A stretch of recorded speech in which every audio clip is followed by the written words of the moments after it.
He's Chris. I'm Ted. This is Vikings Report with Drew, Ted, and Chris, obviously. Hey, we're not doing a movie tonight because we actually want to start with some sad news. What are you doing? You set a timer for a bomb? What the are you doing?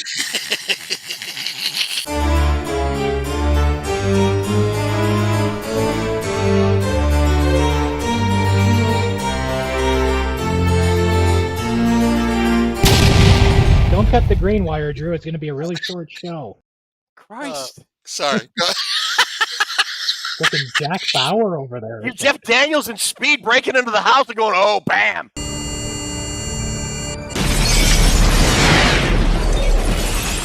Try to time the shows because it gets out of control. We never meet our time. Why do you even start the time? Anyways. We don't. Anyways, we're not doing a movie tonight because, sadly, two former Vikings alumni, one that I'm familiar with, one that I'm not familiar with, have passed away. One is former middle linebacker Lonnie Warwick, probably one of the original members, I would say, of the Purple People Eaters, flanked by Roy Winston and Wally Hilgenberg, played on the Super Bowl IV team, the last NFL champion team of 1969, appeared in 82 games from 65 to 72. Sadly passed away along with John Campbell. John Campbell passed away as well. He was only in 28 games for the Vikings from 63 to 64, but he played, 46 of 53 games for the Pittsburgh Steelers from 1965 to 1969. So he had a pretty long career in the NFL as well. Just most of his time was with Pittsburgh. After football, Campbell came back to Minnesota, became a pastor for the Burnsville Police Department, police and fire department. And John Campbell was also a member of the 1960 University of Minnesota National Championship football team. Wow. Yeah. So thoughts and prayers for those two great Vikings legends, if you will. Drew, I don't remember a whole lot about Lonnie Warwick, and Campbell was before my time. Do you remember anything about Lonnie Warwick at all? Lonnie Warwick, one of the more underrated Vikings that ever played, Ted. Played for the Purple People Eaters. I started watching in 70. He only had a couple years left on the Vikings, but talk about the Purple People Eaters, just the talent on that team to be an undrafted free agent to sign and become the middle linebacker of that squad is amazing. You know, he played till 72, and then the great Jeff Seaman took over from Stanford. Toughest player, I think Bobby Bryant and Dave Osborne said he's the toughest player they've ever seen play. And he was a tough, mean guy. He was a mean player out in the field, but he was very, very athletic and great player. Warwick was a great Viking.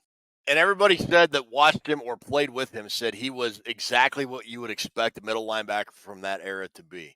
Just a country boy, that thick country accent, and tough as nails, took no garbage from anybody, and was out there for every single play and delivered punishment on a weekly basis. From the story we shared in the chat earlier, he didn't even take any crap from his own quarterback, apparently, because apparently Joe Cap said something to him once, and him and Warwick took it outside, and Warwick punched him right in the mouth, and Joe Cap never mouthed off to him again, I guess. This is a great story. So Cap comes to the Vikings from the CFL in 67, Bud Grant's first year, and they lost the game to Green Bay, and Joe Cap said, look, it was the offense's fault.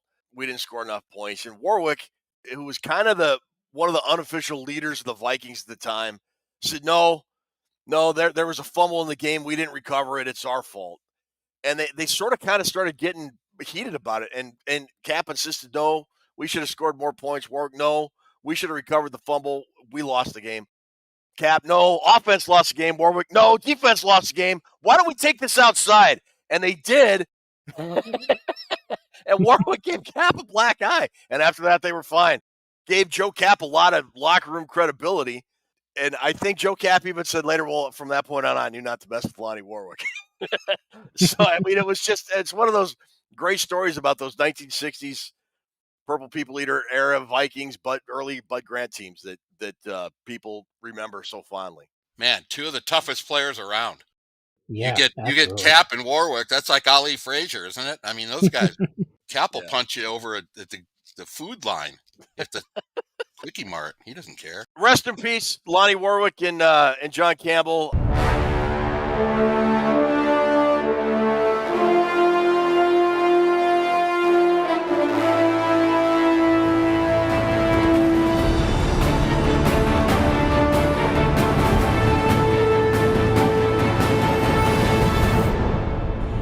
to lead the SKOL chant and sound the Geller horn, please welcome former Vikings linebacker, Lonnie Warwick.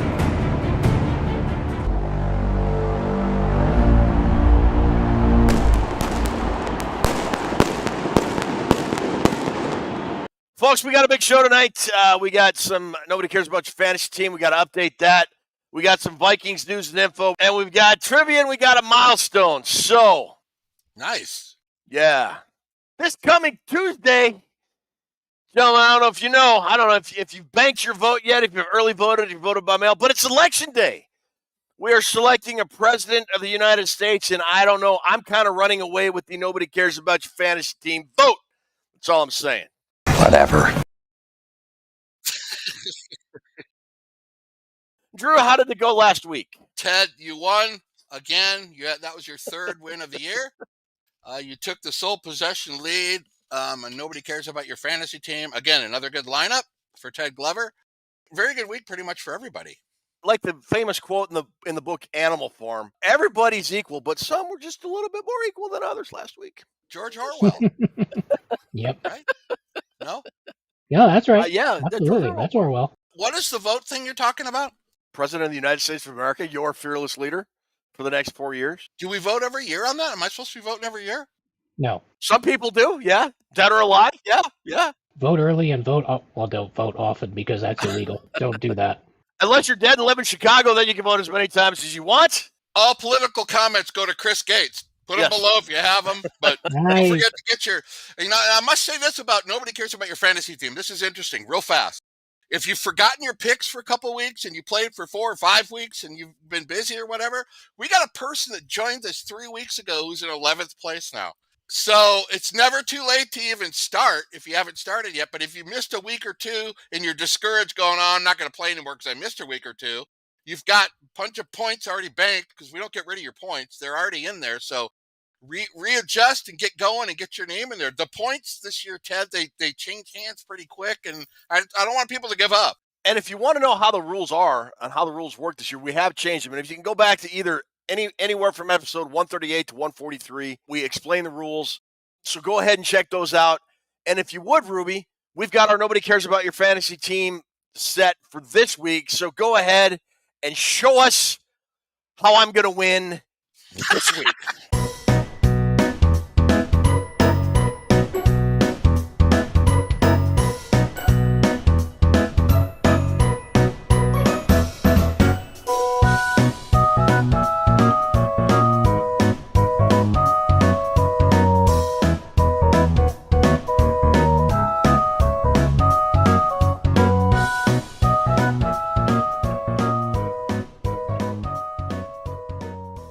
So, like I said, look, we got a big show. We got some Vikings news and information. We got our preview with the Colts.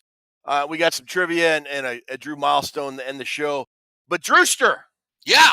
Wait a minute before I do that part. Ruby, are you out there? I don't want to get yelled at again. You're gonna get yelled at anyway, dude. It doesn't matter. The person you have reached is not available. Please leave your message after the tone. At least I made the effort. Let the record show that I've made the effort. Anyways, Drewster. Yeah. What time is it? Ted, I am cooler than you are. So why don't you fix your little problem, get this team back on track and a win in our pocket, and light this candle. He's right. Light this candle. He surely is. Let's light this candle. I hate you, Ted. All right, I'm cooler than you are. Why don't you fix your little problems and light this candle? He's right. Let's light this candle. He surely is. Light the candle. Yes. Resume the countdown. I told you she was just going to yell at you anyway. Doesn't matter. Well, the line is long and distinguished in that category. So there we go. We were kind of talking a little bit before the show. All three of us were just irritated at the end of the Rams game. Oh, they lost. Christian Darrisaw was lost for the year with the torn MCL, torn ACL. Got to have surgery. They didn't play TJ Hockinson. I think that might have been a factor. There's the non-call by Darnold at the end with the face mask, which was not the reason the Vikings lost the game. But, man, what a difference I think 10 days make. Now, TJ Hockinson has been activated and he'll play. Chris, what are your thoughts on how he will affect the offense as a whole? We saw that it saw against the Rams. This team needs someone who can actively work the middle of the field all the time, and that's what Hockinson does. And you look at what Sam Darnold's done this year. He's averaging the longest time before throwing the ball of any quarterback in the NFL.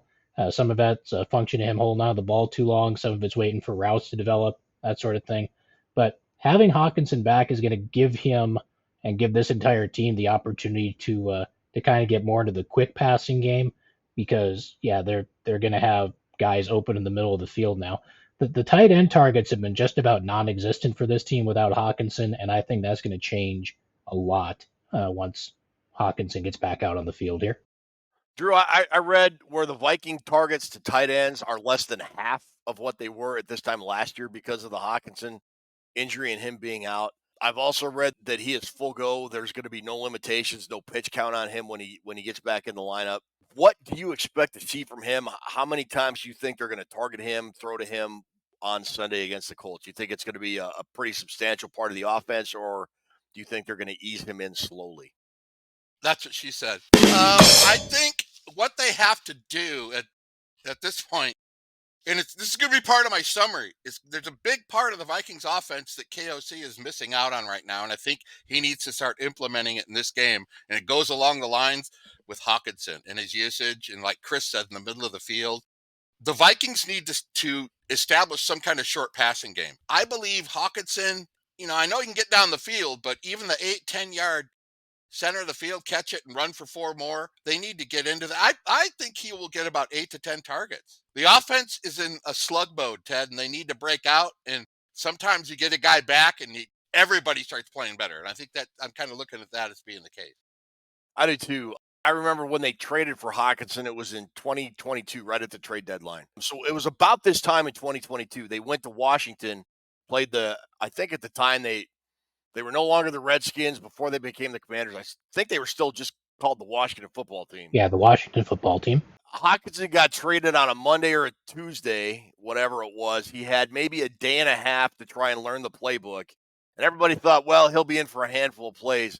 They threw to that dude. I think he had something like 8 or 9 catches for damn near 100 yards, and I believe he even had a touchdown in that game. I think he did. I can't remember who the Vikings' third-string quarterback was, but he'd spent some time with Detroit with Hockinson, so they already knew each other. And he basically spent the entire week going through the entire offense with Hockinson and making sure he was up to speed. But yeah, he had 7 or 8 catches in that first game where you're just like, well, we're not easing this guy into the offense. He's already a big part. You also look at it from a scheming or a game planning type thing. I don't think any of the defensive coordinators we played in the first 7 games that we played have worried about our tight end position at all. I don't think they're game planning for Munt or Oliver. Now's the time to give them something extra to game plan for. And the more Hockinson thrives in that short middle zone, maybe a couple deep shots, everything's going to open up more for Jefferson and for Addison as well. So I think this is going to work out really good.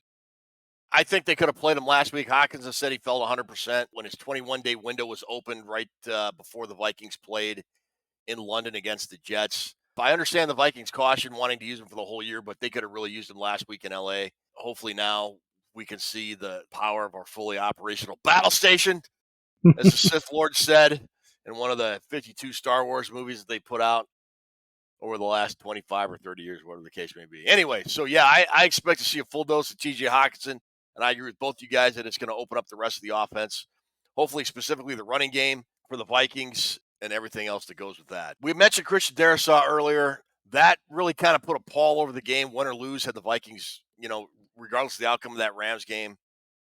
A lot of speculation as to what the Vikings were going to do. Were they going to bump Blake Brandel from left guard to left tackle? Were they going to activate Dalton Reiser and put him into left guard? That was kind of answered when the Vikings traded for Jaguars left tackle Cam Robinson. They pulled the trigger on him just a couple days ago. They sent a conditional 5th round that could become a 4th round pick in 2026 for Robinson and a conditional 7th round in 2026.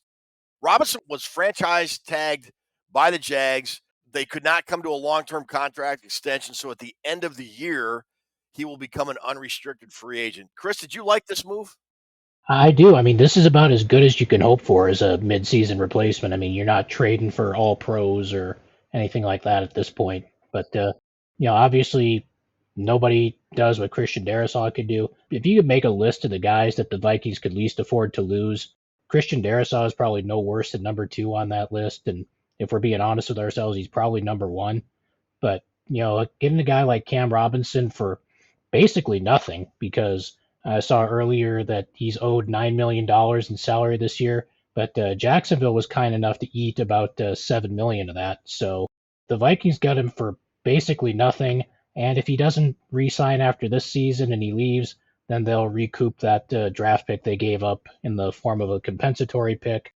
So it's literally free rental at this point. So yeah, I can't hate it. Do you know off the top of your head if that comp pick will be a third or fourth round, or is that yet to be decided? It depends on the salaries that guys sign for and that sort of thing. So we don't know what it would be yet. I'd assume it would be probably somewhere in the fourth round range. If he gets starting left tackle money, you're probably looking about probably a fourth round pick, maybe a third if he squeaks in there, but probably a fourth. I saw a tweet or a post on X that he's only given up 2 pressures in his last 117 snaps. He's become a really consistent player this year. I know he's been inconsistent. One thing I noticed, I tried to find some Jaguar fans accounts, and they were really upset that the Jaguars moved him. They traded him. And Drew, you've said this before. If the fans of a team don't like losing a player, that means it's usually a good trade for the team that gets him. I want both of you guys to answer this. Drew, I'll let you answer it first. Then, Chris, I'll come back to you. Is Robinson going to start this weekend? I don't know. It's not that tough of a transition to start at left tackle. I'm not sure if he's going to start this weekend. I wouldn't be surprised if Quessenberry's in there for this week. The Colts have, Quiddy Pay and then the other guy on the other side. They're pretty good, but they're not what we've been facing edge-wise up till this point in the season. I think Quessenberry's going to start. I think Reisner's going to start over at right guard. Right guard or left guard? Well, left guard, Brandle's been playing great over there. Okay. Oh, yeah. I think Quessenberry this week, and then Cam Robinson will start getting worked in next week. And I may be wrong. Maybe they're going to throw him right in there to the Wolves. My thought process is kind of, if Reisner's going to play this week, I don't think you start 2 new offensive linemen in the same week. So if Reisner starts, I would probably wait on Quessenberry. That's a good point with the O-line in flux, Chris. Do you think Robinson and or Reisner will play this week, or do you think the Vikings will just kind of move on this slowly, just for continuity or for whatever reasons they decide is best for the team? I think if one of the two of them plays, it's probably Reisner. I think they might try to ease Cam Robinson in a little bit, just because Reisner was in the offense last year. He knows what's happening on the offense. Robinson's brand new to the offense, to the scheme, and everything else. The terminology is probably going to be different. Some of the other stuff is going to be different. So I don't think Robinson starts this week. I think they go with Quessenberry at left tackle this week, and they might work Robinson in if Quessenberry struggles a little bit, but I would be surprised if Cam Robinson was starting on Sunday night.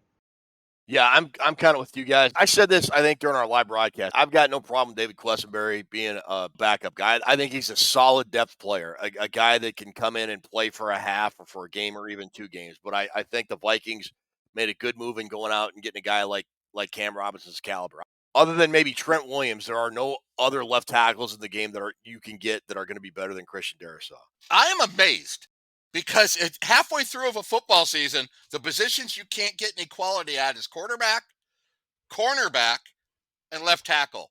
Those are the 3 guys you're not getting. And somehow, Kwesi pulled this thing off for a cheap deal for a 2026 draft pick that might be, a 4th rounder. I have him ranked like a B- left tackle. You don't get a good left tackle in a trade halfway through a season. You don't. The Vikings pulled it off. And they did. And we'll do a little PFF comparison. His overall PFF grade is 69.4. Darrisaw's is 81.4. Robinson's pass block grade is 72.2. Darrisaw's is 79.9.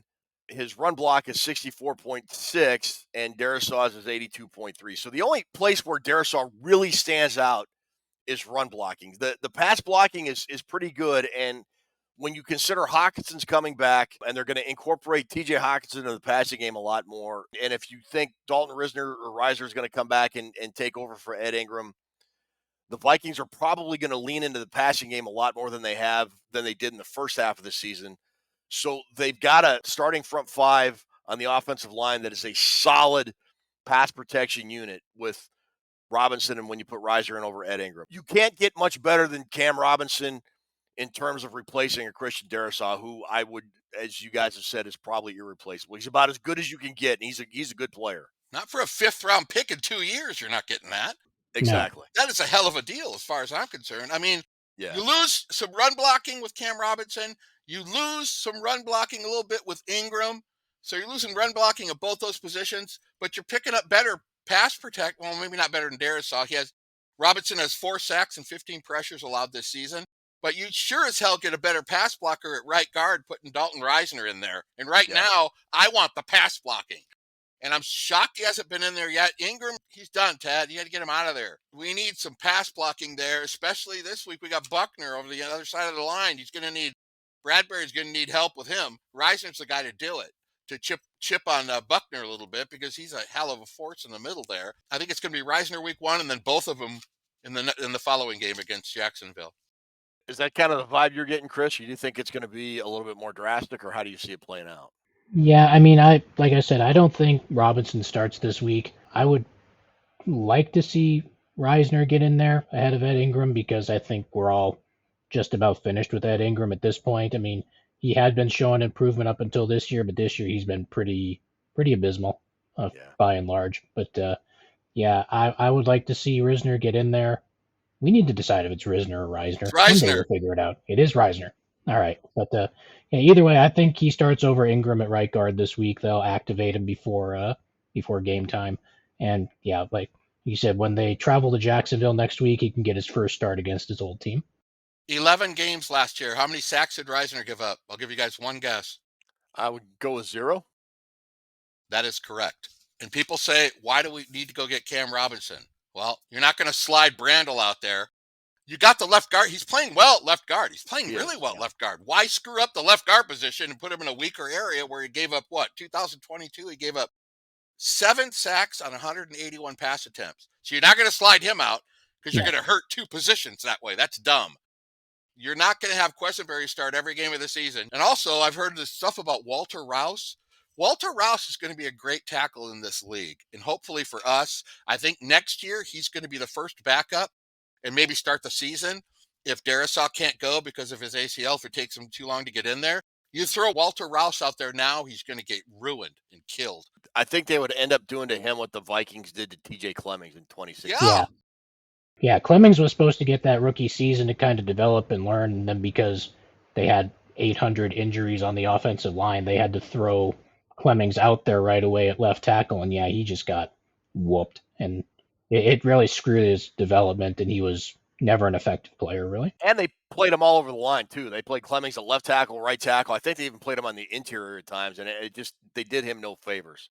Can't remember who the starter was a few years ago, but everyone was calling for Drew Samia to go in and be the replacement at right guard. And he can't be any worse than what we already got. Well, turns out he was a whole lot worse than what we already had, because that got ugly fast.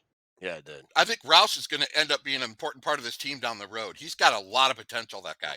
So the Vikings make a move, and I thought it was a clear signal to not only the fans, but especially the team, like, hey, look, we may have lost 2 straight, but we have full faith and confidence, you guys, that we're going to turn this around. We're going to be in the thick of this by going out and getting a guy by the stature of Cam Robinson. And look, they're going all in, man. I appreciate the aggressiveness of what Kwesi Adofo-Mensah is doing to keep this team in the thick of things, because they're still 5-2, man. They're far from out of it, both for the division title and for a wild card spot and for whatever else lays before them, because there's a lot of football left to be played.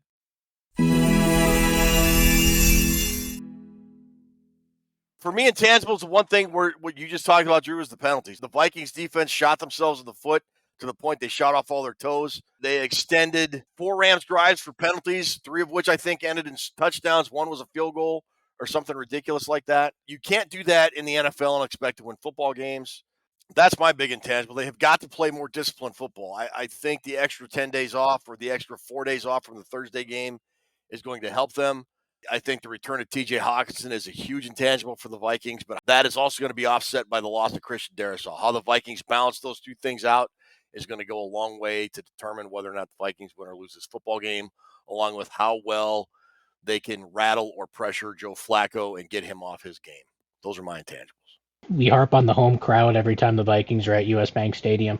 I think it's going to be even crazier now. This game has been flexed into a prime time from the regular early Sunday afternoon spot. The Vikings are going to have the spotlight. They had the spotlight last week on Thursday night. It didn't go quite so well, but this time I think it's going to be a whole lot different. The Hockinson return is going to be huge, so I would give that edge to Minnesota. Drew? Intangibles. I am right with Ted. I got extra possessions written as my intangible.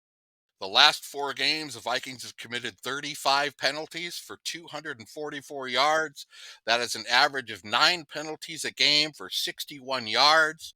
You're playing a team that's punted 37 times, which is like half their possessions each game because you only get 10 to 12 possessions a game.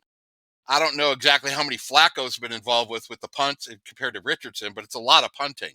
The Browns lead the league with 44. Colts are right behind them with 37. Way too many penalties the last 4 games, 35. They only had 19 the first 3 games. That's been a big part of the problems. We saw what it was with the Rams. And my intangible this week is not only getting that settled, don't give them any extra possessions because they don't score on any possessions they have. They're the worst time of possession team in the league, the Colts. Worst. Number 32 in time of possession. Between that and leading the league almost in punts, all you got to do is get off the field and you're going to win the game. Now, my other intangible falls within. Vikings are getting my check mark, but here, this is important. The Colts are 4-4. 4-5 gets you 16% of the time in the playoffs. 5-4 gets you 47% time in the playoffs. Woo! That's a huge 31% increase from just one game. And in the contrast, the Vikings go to 6-2, they have an 82% chance. If they go to 5-3, it falls to 64. But the main part is the Colts are 4-4. If you're 4-5, you only got a less than 20% chance. So they see this stuff. They're going to be ready to go, ready to play. But my main intangible is the penalties. The Vikings can't beat themselves. They beat themselves against the Rams. They did. You can't lose football games like they did last year by beating yourself. So Vikings get the intangibles this week because I think they're going to bounce back. All right. So how do you see this game playing out, Chris? This is a game that's there for the taking for the Vikings. I mean, I know the Flacco thing gives Indianapolis a boost compared to what they would have had with Anthony Richardson. But, the Vikings, they made the Cam Robinson trade. And they basically said, we see ourselves as contenders. We are not ready to mail it in just because of the Darisaw injury or anything like that. This is their opportunity to bounce back, and I think they do bounce back in a significant way. I think the Vikings roll out by 2 scores and win this one. I have it a lot closer than that. I mean, look at the public betting line. 71% believe the Vikings can cover the 6.5. We always talk about the bet line. 83% is on the over. I think it will be on the over. But I also think that this is no slouch team coming in here. They're not a 4-4 team. They're better than that. I think the game, when you look at it, when you break down the positions and the scheme and the game plan and the coaching, it all comes down to Colts offensive line versus the pressure. If the Vikings can't get to Flacco, they're probably good chance they don't win this game. I know you got a 2-score game for the Vikings, but if they don't pressure Flacco, it's not going to be a 2-score game. They're not even going to cover the spread. They're going to win this thing barely if they win it. So I think that, the running game, and my number one thing for the summary of this game is, my God, Kevin O'Connell, get a short passing game. Hit Addison. Hit Naylor on some of these short. Naylor's a great player after the catch. He's a great yak receiver. He has no short passing game. He's getting Hockinson back. Go short to intermediate. The last 2 games, it's been this bombs out. You go to Jefferson deep down the sideline on 3rd and 4th down. It's too much of that. Go back to running the football. Implement your short passing game like McVay did to you. McVay did it right in front of O'Connell, right in his face. Throw those short passes. Let him run with the ball. We got some great talented guys who could run after the catch. Get a short passing game. It seems like the Vikings don't have it. The last game against the Rams, the Vikings' first 2 possessions, they went right down the field, scored 2 touchdowns. Who was a key part of those 2 drives? Aaron Jones. Aaron Jones. He got involved early and often, ran the ball well. The Vikings were able to mix the run and the pass. Bada bing, bada boom, touchdown. When they got the ball back for the third time, they decided to go away from that, and they couldn't find their ass with both hands. I think having TJ Hockinson back is big, but abandoning the run like they did was fatal for them in that game. They cannot do that against the Colts. They have to incorporate Hockinson. They have to incorporate Addison, but they have got to keep Aaron Jones and the running game active in this game throughout. Not only they had stupid penalties on defense, they had stupid penalties on offense, and I think that was part of the reason. Now instead of like a 2nd and 6 or a 3rd and 2, now you've got 1st and 20, 1st and 15. And running the ball, you almost can't run the ball. Now you have to throw it. So you can't have stupid penalties on either side of the ball at the worst time possible. So you got to clean up those mistakes, keep Aaron Jones active in the offensive game plan. I think the Vikings will be okay. That's how I'm seeing this game play out.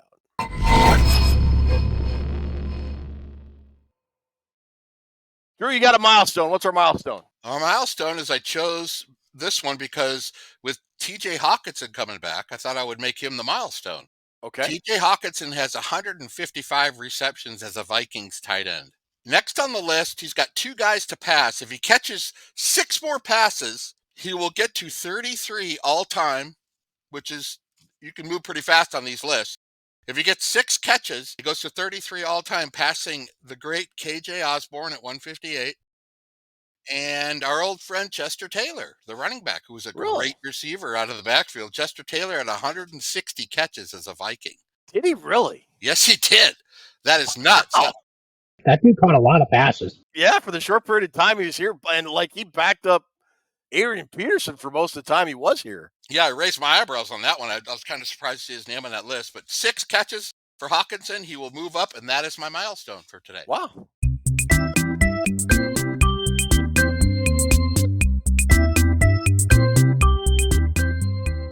Welcome to Toons' Trivia, abbreviated version. These were done rather quickly, so I'm not sure how this is all going to turn out, but they're both picture puzzles. They're both pictures of players or whoever involved in the NFL of things that have happened this year. All right, ready?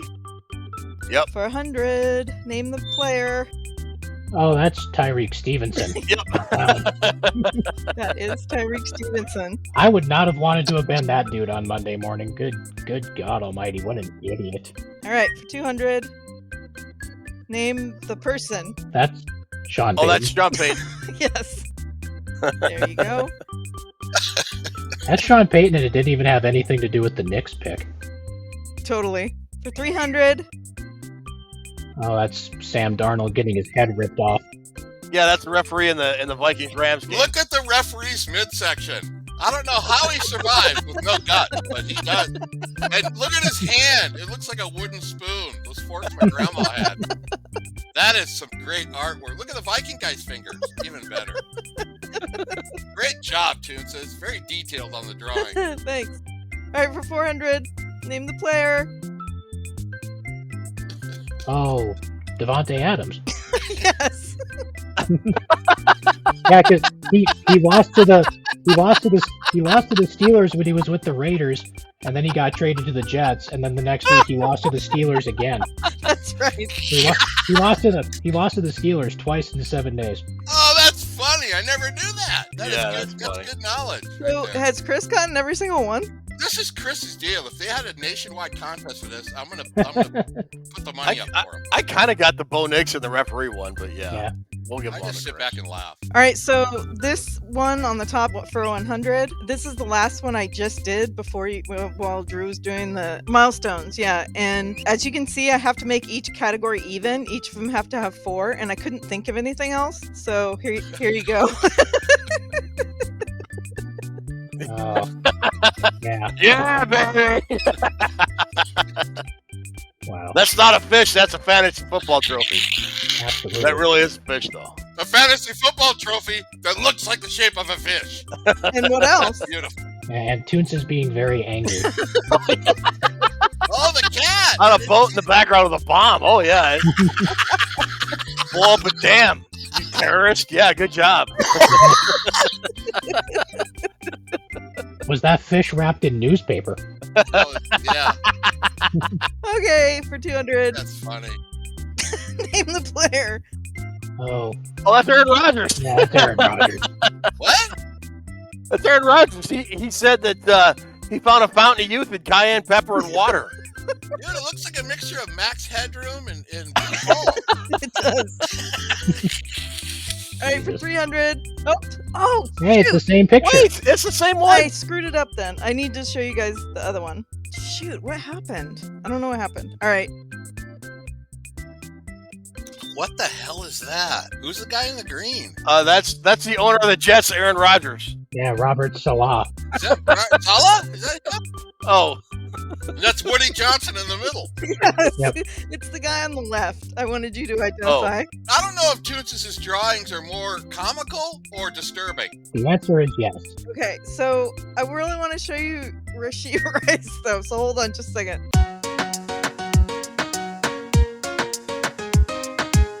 That picture is as frightening as it is brilliant. yeah, I'm glad you're not going to show that, to be quite honest. Trivia's back. Good job, Tuesday. Thanks very much. Chris is the undisputed trivia champion. Although Absolutely. I will take my fantasy football trophy at the end of the year in the shape of a fish. That'll be fine. Chad, you're rolling on No One Cares. 3 out of 4 weeks. Yeah, we'll see how it goes this week. I'm gloating only because it's the first time I've ever been good at this in the 3 or 4 years we've been doing this. Anyways, election day's coming up. Make sure you go vote. A lot of people sacrificed a lot so you could. So I don't care who you vote for. Just go ahead and do it. Warwick. Yeah!